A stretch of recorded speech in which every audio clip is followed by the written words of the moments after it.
So the question I started with tonight is, are we currently in a domestic homegrown color revolution? Well, I want to go back to this first chalkboard because it frames out how our own government facilitated regime change all over the world. There's a government, ultimately at the top. Support is given through organizations like USAID, the State Department, or somewhere else within the administration. Then you have a degree of separation.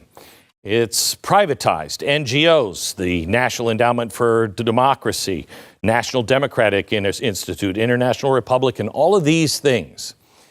Then there's the money, the people with the real money, and that's people like George Soros through his Open Society, and Tides. We should do a show again on Tides, or just look it up on YouTube. You'll find an old show of mine on Tides. And even government-funded NGOs like Ned, again, over here. The money this time is coming from you. Excuse me. Finally, the demonstrators, the youth movements, the people who hit the streets, and a sympathetic media that will help deliver their message. I'm going to add labor unions in here because they are contributing to the organizing of these protests. This grassroots. Okay, so this is how revolutions are set up. But what are the conditions for one to be successfully conducted? When can regime change actually be attempted? Well, State Department learned this by doing it over and over and over again. And we know it because Obama's ambassador to Russia, Michael McFaul, literally wrote the book on it. Eden Pure is having their famous buy one, get one deal on the thunderstorm air purifiers. No matter how many thunderstorms you buy, you'll get an equal amount for free. There's nothing worse than having odors in your house. Have you ever walked into somebody's house and you're like, oh, wow, you either have a cat or a teenager? Thankfully, you can get rid of any bad smell now when you get the Eden Pure Thunderstorm Air Purifier. Whether it's odor from cooking, cigarettes, litter box, trash cans, or teenagers, it doesn't matter. Thunderstorm will knock it out. It starts working in seconds to clear a room of smells, and you don't ever have to replace a filter. And it doesn't cover the odors. It actually purifies the air. They've sold hundreds of thousands of Thunderstorm units so far, and they have thousands of 5-star reviews online. I want you to go right now to EdenPureDeals.com and use the discount code BECK-BOGO. This is what was required, as per Obama's administration, to topple a country. Are you ready? You need a semi-automatic regime. Not fully autocratic. It has to be semi. You have to have an unpopular incumbent. You have to have a united and organized opposition. Do we have these things yet? Then you have to have the ability to quickly drive home the point that the voting results were falsified. You need the media to inform people about the falsified vote. You need an opposition capable of mobilizing thousands of demonstrators. And then you need divisions among the regimes, coercive forces like the military or the police. Sounds like we have all of those, doesn't it? See, this is why all of this always moves in concert with a national election. Have you ever noticed the last, 8, 12 years, every major protest movement we have seems to kind of magically have this 4-year hibernation cycle. What a coincidence. I don't want to believe this about my country, but I believe it is true, and I believe it is coming. I believe we all need to pray for our republic and be very aware. I first saw signs that we were in a color revolution back in 2020, a group called Fight Back Table. It teamed up with a few other organizations to form something called the Transition Integrity Project. Well, we looked into it. It didn't seem like they were really doing a peaceful transition thing. They produced this document. which was the findings of the election night war game that analyzed what would happen if Donald Trump were to beat Biden. This thing is nuts. Again, it's at gb.com, glennbeck.com. Make sure you look at it, read it, please. It involved everything from unleashing waves of demonstrators on American streets to actually using the threat of secession to force concessions from Donald Trump. One source told the Daily Beast Fight Back Table's mission and what it was all about: occupy stuff, hold space, and shut things down, not just on election day, but for weeks.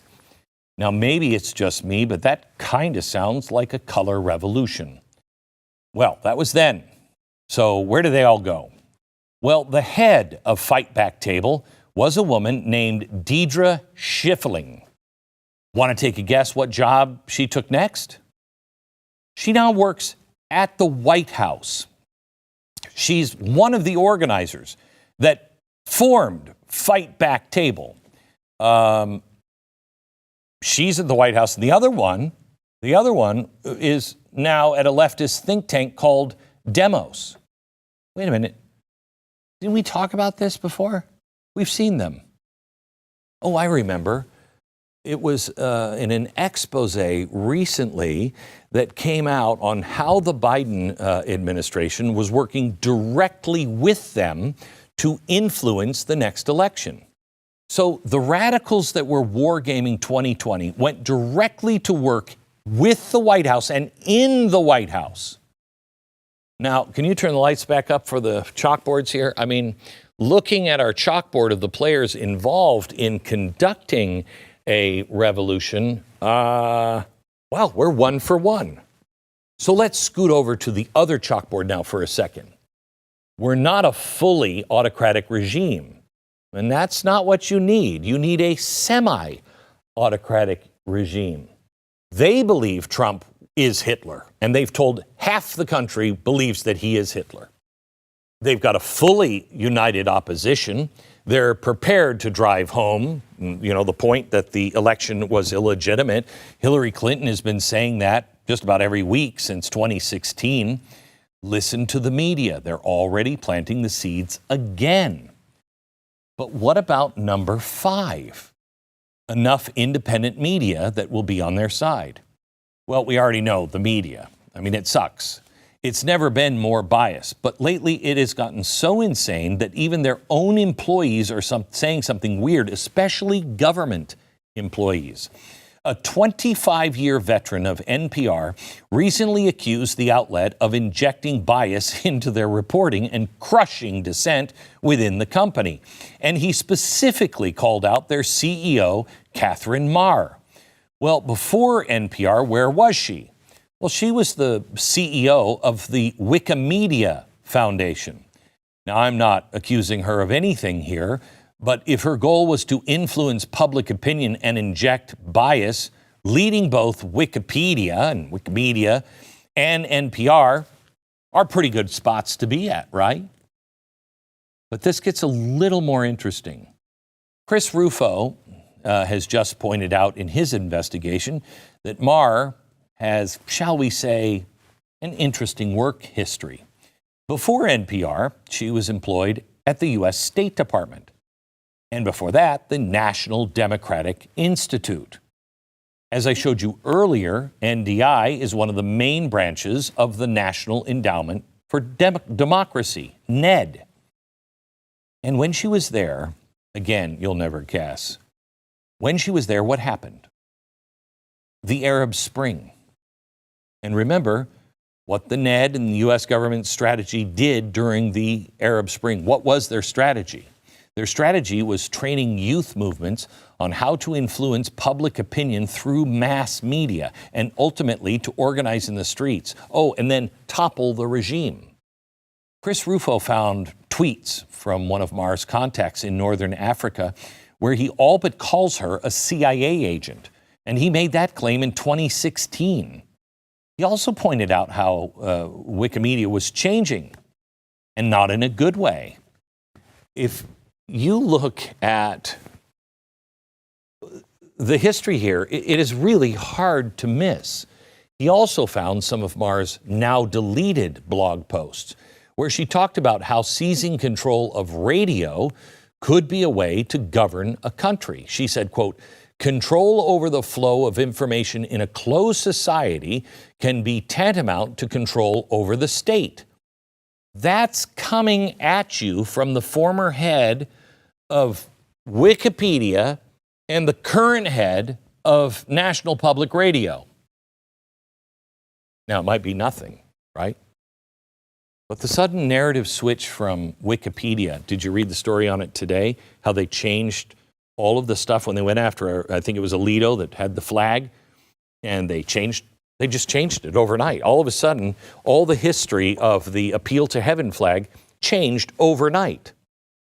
And then NPR and the NED connection during a time when color revolutions were kicking off all over the world. I mean, it's peculiar at the very least. As I said a minute ago, I don't want to believe any of this stuff. But is there any other connection to the National Endowment for Democracy and anything else happening here in the United States? Well, if you just asked that question, I'm glad you did.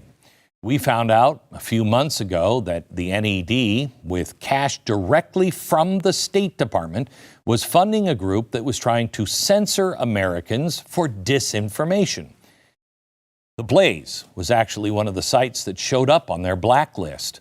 One of the main topics they were trying to censor was alleged voter fraud during the 2020 presidential election. They didn't want the right to be saying that. It has to be new and fresh.